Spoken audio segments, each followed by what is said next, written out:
Hello everyone. तो चलिए आज हम जानते हैं अब मॉडर्न हिस्ट्री हमारी यहाँ से शुरू हो जाती है। ठीक, अब मॉडर्न हिस्ट्री में हम लोग देखेंगे कि जो ब्रिटिश इंडिया है कैसे इंडिया में आती है, कौन कौन से लोग हमारे जो जनरल बनते हैं और हमारे इंडिया को रूल करते हैं, उन सबको जानते हैं। आप सबको पता ही होगा कि जो ब्रिटिश आई थी सबसे पहले बंगाल से उन्होंने रूल करना स्टार्ट किया था, क्योंकि बंगाल जो थी बहुत बड़ी जगह हुआ करती थी उस टाइम में, जिसमें असम, बिहार, झारखंड, बेसिकली जबकि बिहार है तो झारखंड भी हो जाएगा और उड़ीसा भी उसी में शामिल थी और बांग्लादेश भी। तो वहाँ पे रूल करना तो मतलब कि ज़्यादा जगहों को रूल करने के बराबर होता था। ठीक, और उनका मद्रास और बम्बे में भी थोड़ा बहुत प्रोविंसेस था, क्योंकि वहाँ पे बिजनेस वगैरह सही चलती थी। तो यहीं से हम लोग जानते हैं कि पहले जो गवर्नर थे कौन थे।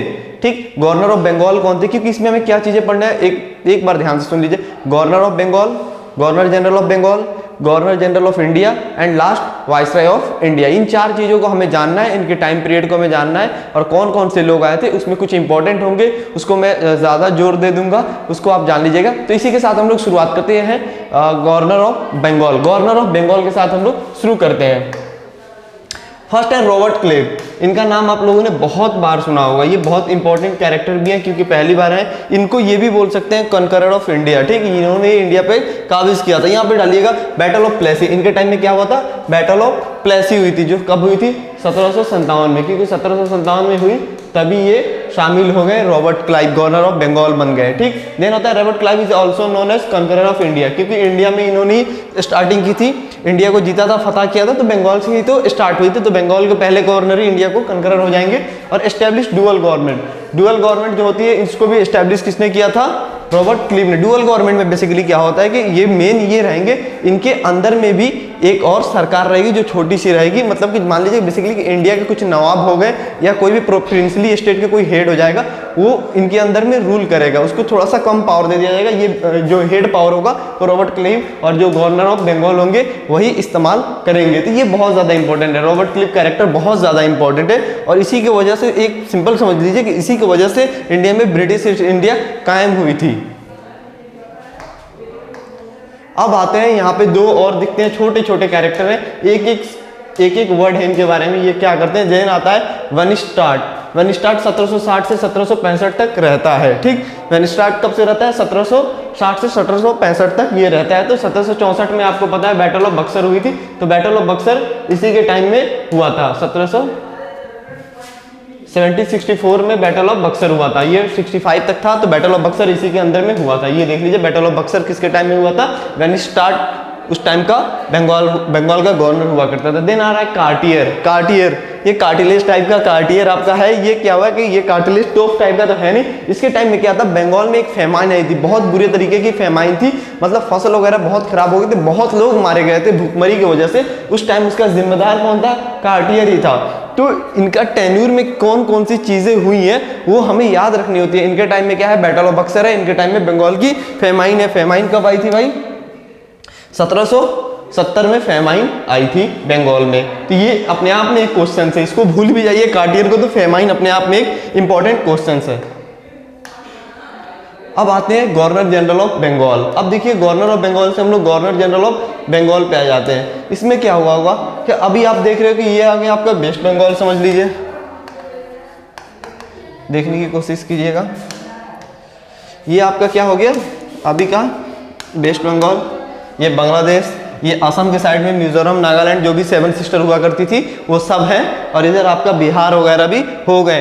अब क्या था, इतने जगहों को तो ये रूल करते ही थे। इसके साथ क्या हुआ, इनकी दो और हो गई छोटे छोटे, एक बंगाल, एक बॉम्बे में और एक मद्रास में। ठीक, तो ये जो गवर्नर जनरल ऑफ बंगाल होता था ये हेड हुआ करता था किसका, बॉम्बे और मद्रास वाले गवर्नर का। तो वहां पे governor of Madras, governor of Bombay बने, और यहाँ पे क्या बना, गवर्नर जनरल ऑफ बंगाल। मतलब वो दोनों इसके अंदर में आ गए। यहाँ फेडरलिज्म हो गई, बंगाल जो था वो सेंट्रल बन गया और बॉम्बे और मद्रास आपके स्टेट बन गए। ठीक, तो यहाँ से governor general of Bengal start होता है। तो इसमें पहले कौन आते हैं, वारेन हेस्टिंग सबसे पहला गवर्नर जनरल ऑफ बंगाल होता है, याद रखिएगा।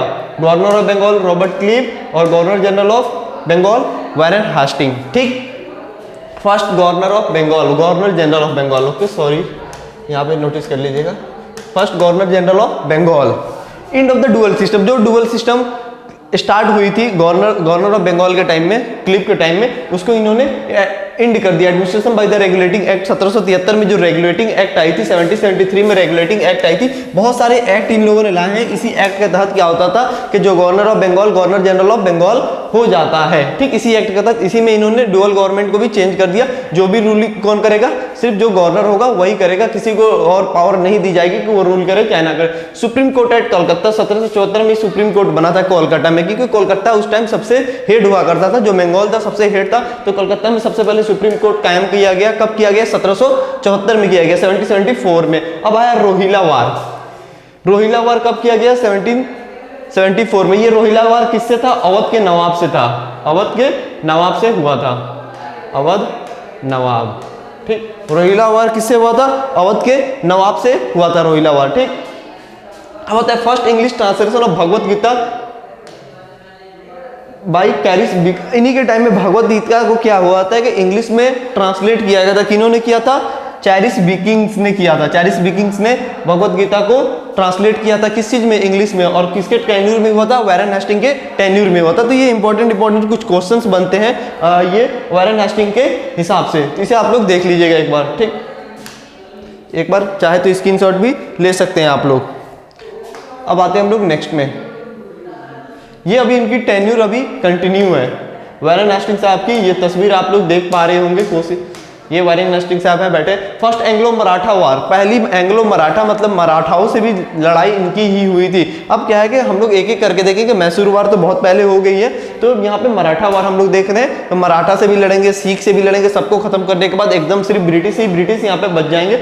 अब देखो क्या होता है, पहली जो लड़ाई होती है मराठाओं से, जब वार के खत्म होने पे एक ट्रीटी साइन होती है। उस ट्रीटी का नाम क्या होता है? सालबाई। ये सालबाई ट्रीटी किसके किसके बीच है? ब्रिटिश और मराठा के बीच में। ये जो सालबाई ट्रीटी है किसके किसके बीच में है? British versus Maratha.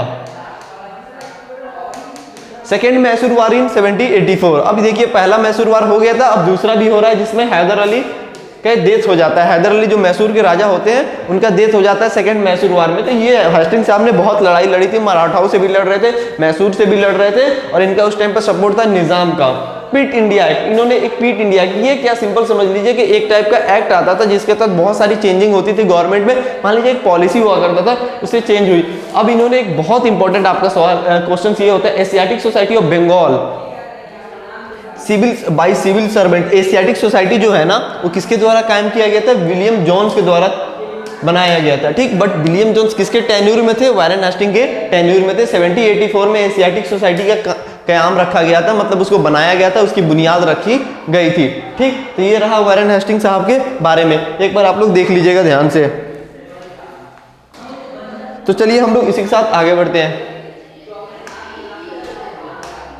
Lord Cornwallis, ये भी बहुत इंपॉर्टेंट है। वारेन हेस्टिंग और कॉर्नवालिस, आपको गवर्नर जनरल ऑफ जब भी बंगाल पढ़िएगा तो इन दोनों को ध्यान से पढ़िएगा। Establishing of appellate court and the lower court grades. अब क्या था, इन्होंने जुडिशियरी सेक्टर में बहुत काम किया था इन्होंने। अब क्या है, सुप्रीम कोर्ट तो कायम हो गई थी उनके टाइम में 1773 में 1773 में, बट इन्होंने क्या किया, जो लोअर कोर्ट होते हैं, डिस्ट्रिक्ट लेवल पे कोर्ट होते हैं, और उसमें अपीलेट कोर्ट का भी शामिल किसने करा था? कॉर्नवालिस ने की थी। अपीलेट कोर्ट और लोअर कोर्ट का बुनियाद किसने रखा था? कॉर्नवालिस ने रखा था। Establish of Sanskrit college eight Varanasi. Varanasi में क्या है, संस्कृत कॉलेज इन्होंने ओपन की थी 1791 में, 1791।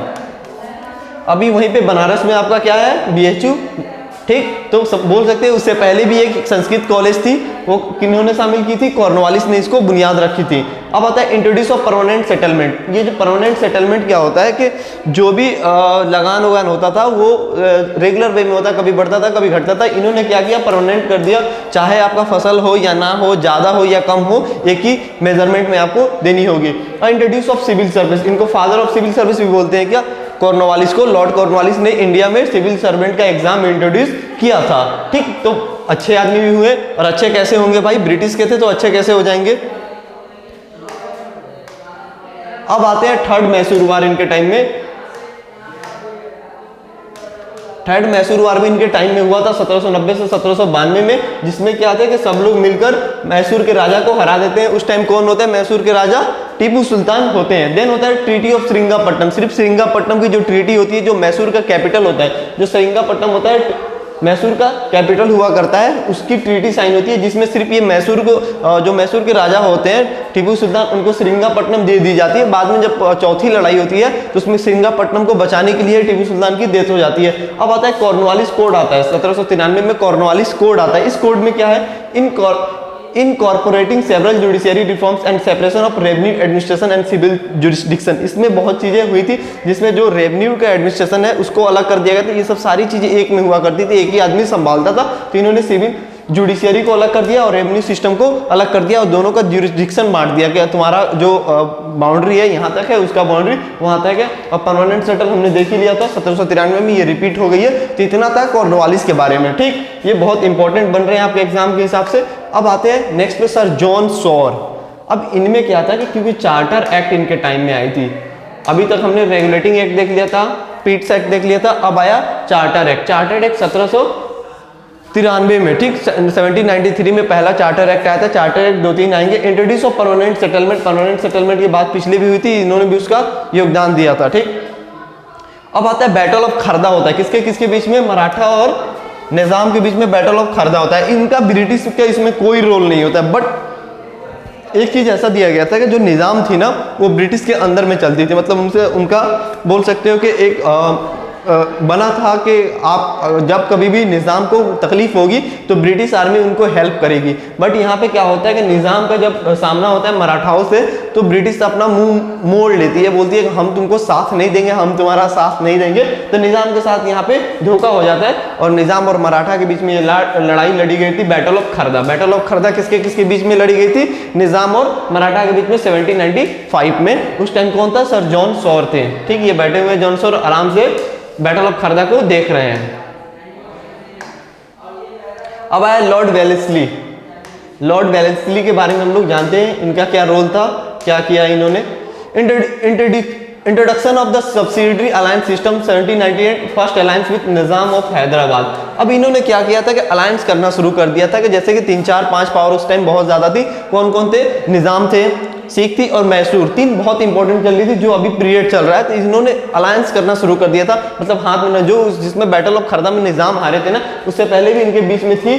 तो इन्होंने निजाम से हाथ मिलाकर तब लड़ाई करना शुरू किया था। निजाम से हाथ मिलाया और 4th मैसूर वार लड़ी गई थी 1799 में, जिसमें टीपू सुल्तान की मौत हो गई थी 1799 में, ठीक। इसमें 4th मैसूर वार जो श्रीरंगपट्टनम को बचाने के लिए जो श्रीरंगपट्टनम की ट्रीटी साइन हुई थी ना, तो उसको भी नहीं छोड़ा इन लोगों ने, उसको भी लेने पहुंच गए और टीपू सुल्तान की उसमें डेथ हो जाती है, जिसमें मराठा और निजाम दोनों साथ देते हैं ब्रिटिश का, ठीक।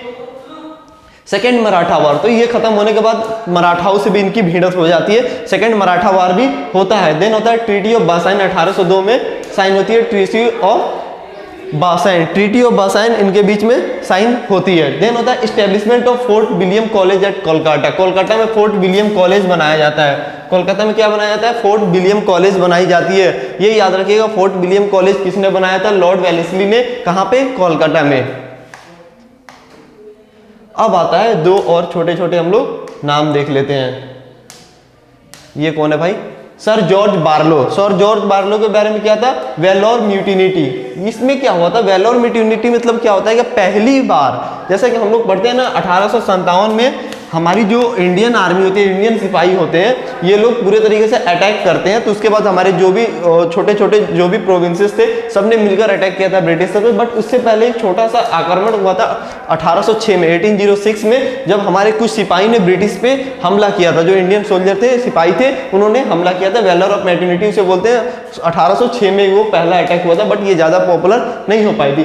देन आते हैं लॉर्ड मिंटो फर्स्ट पे। लॉर्ड मिंटो फर्स्ट आपने कभी कभी तो सुना ही होगा। अब मिंटो, मॉर्ली मिंटो होते हैं, ये मिंटो फर्स्ट होता है, Lord Minto. Treaty of Amritsar with Ranjit Singh, 1809 में इन्होंने रंजीत सिंह के साथ क्या किया, एक ट्रीटी साइन किया, जिसमें पंजाब को जो सिख वार चल रही थी उससे रिलेटेड इन लोगों ने एक ट्रीटी साइन किया। दोनों के बीच इंट्रोड्यूस द चार्टर एक्ट 1813, फिर से चार्टर एक्ट साइन हुई 1813 में। और रंजीत सिंह जो है, ये रंजीत सिंह ये पंजाब के गवर्नर थे, याद रख लीजिएगा। इनके साथ इन्होंने ट्रीटी साइन किया। अब ये भी याद रखना है, रंजीत सिंह कौन थे, पंजाब के गवर्नर हुआ करते थे, ठीक। तो ये यहाँ तक था। अब हम लोग देखते हैं लॉर्ड हेस्टिंग को। वो आयरन हेस्टिंग अलग था, लॉर्ड हेस्टिंग हम लोग यहाँ पे देखते हैं इनके साथ क्या हुआ था। इन्होंने बिहार बंगाल पे बहुत आक्रमण बोला था। पहला ये क्या, एंग्लो नेपाल वार, नेपाल से लड़ाई लड़ी गई थी, ठीक। जो बिहार में एक जगह है सुगौली, सुगौली का ट्रीटी भी यहाँ पे साइन होता है 1816 में, जब नेपाल से लड़ाई होती है तो नेपाल से सटा हुआ सुगौली पड़ता है, वहीं पे ये आपका बिहार का पार्ट है, ठीक। तो यहाँ से इन दोनों को ट्रीटी वहाँ पे साइन हुई थी। देन होता है थर्ड मराठा वार। थर्ड मराठा वार कब होती है? 1817 से 1819 तक, 1817 से और 1890 तक होता है। और इसमें क्या होती है कि मराठा हार जाते हैं बहुत बुरे तरीके से, डिसोल्यूशन ऑफ मराठा कॉन्फेडरेसी। अब इसमें क्या होता है कि मराठाओं का बहुत बुरा हाल हो जाता है, ठीक। तो ये थर्ड मराठा वार में मराठाओं का बुरा हाल हो जाता है। यहाँ पर लड़ने पे 2 साल की ये वार रही थी। Creation of Bombay presidency. अब इन्होंने क्या किया, बॉम्बे में प्रेसिडेंसी अपना कायम कर दिया। 1818 में बॉम्बे प्रेसिडेंसी बन गया, ठीक। इसमें क्या क्या हुआ था? नेपाल की लड़ाई लड़ी, सुगौली का ट्रीटी साइन हुआ, मराठा के साथ तीसरी लड़ाई लड़ी, और चौथी इन्होंने क्या किया, बॉम्बे को प्रेसिडेंसी का कायम किया 1818 में। अब आता है लॉर्ड हेस्टिंग के कुछ और काम देखते हैं हम लोग। स्टीव विथ पिंडारी, पिंडारीज को क्या किया, खत्म किया। पिंडारीज जो भी थे उनको खत्म किया। और ट्रीटी ऑफ सिंधिया, सिंधिया के साथ इन्होंने ट्रीटी साइन किया। मतलब कि एक समझ रहे हो परवान पे चढ़ रहे हैं, ब्रिटिश जो थे सबको हराए जा रहे थे। जो भी छोटे छोटे हमारे जो भी छोटे छोटे प्रिंसेस थे, प्रोविंसेस थे, उन सबको खत्म कर रहे थे। एबलेशन ऑफ पेशावरशिप, जो पेशवाशिप था ना, पेशवाशिप, पेशवा बोल सकते हो कि एक मराठों में एक ओहदा होता था, उस ओहदे को इन्होंने खत्म कर दिया था। Establishment of ryotwari system by Thomas Munro, ryotwari system जो जमींदारी इकोनॉमिक से रिलेटेड आता है, रैयतवारी सिस्टम, उसका इन्होंने इंट्रोडक्शन करा था थॉमस मुनरो, जो बहुत पहले कर चुके थे। उन्होंने मद्रास में वो कर चुके थे, उनका देखने के बाद इन्होंने यहाँ पे पूरे तरीके से लागू कर दिया था गवर्नमेंट इन मद्रास 1820 में थॉमस मुनरो ने इसको पहले ही इंट्रोड्यूस कर दिया था रैयतवारी सिस्टम को। इन्होंने इसको लॉर्ड हास्टिंग जो है उसको एस्टेब्लिशमेंट करते हैं। पूरे गवर्नर, जब गवर्नर जनरल बन जाते हैं तो पूरे जो इंडिया में होता है इन्होंने उसको इंट्रोड्यूस कर दिया। अब आते हैं लॉर्ड एमहेरिस्ट। एमहेरिस्ट के बारे में देखते हैं, इनका क्या है। इन्होंने पहला बार बर्मा की लड़ाई जो लड़ी गई थी, फर्स्ट बर्मीज वार। बर्मीज मतलब बर्मा जो पुराना नाम है किसका, म्यांमार का। तो म्यांमार से इंडिया लड़ाई लड़ी थी किसके अंदर में, एमहेरिस्ट के अंदर में। और उसके बाद क्या किया था इन्होंने, कैप्चर ऑफ भरतपुर। भरतपुर जो ये राजस्थान का एक प्रिंसली स्टेट हुआ करता था, भरतपुर, ठीक, राजस्थान का पार्ट है। इसको इन्होंने कैप्चर कर लिया था 1826 में। यहाँ तक ये रही गवर्नर जनरल ऑफ बंगाल, ठीक, एमरेस्ट तक। अब यहीं के साथ हम लोग इसको कंप्लीट करते हैं। देन हम लोग मिलेंगे नेक्स्ट एपिसोड में गवर्नर जनरल ऑफ इंडिया के साथ। ओके, आज के लिए इतना ही, थैंक यू।